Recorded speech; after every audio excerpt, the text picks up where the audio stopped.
আসসালামু আলাইকুম রহমতুল্লাহ বারাকাত। আজকে যদি আমার গ্রামের বাড়ি ঈদ করছি, আমার অনেক পুরানা স্মৃতি। সরকারি গৌরীশঙ্কর সরকারি প্রাথমিক বিদ্যালয় স্থাপিত 2782 ইংরেজি। এটা তো অবশ্যই আপনারা জানবা।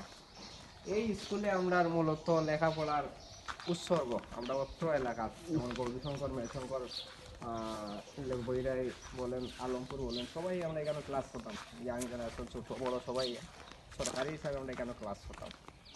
মূলত এই বিল্ডিংটা আমরা আসলে ক্লাস করতাম না, এরপরে হয়েছে, আমরা প্রজন্মের পরে হয়েছে এই বিল্ডিংটা।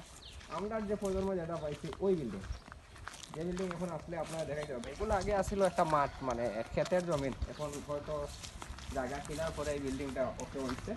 তো এটা ওই হইলো আমাদের আগের স্কুল, যে স্কুলটায় আমরা অনেক স্মৃতি লুকানো আছে।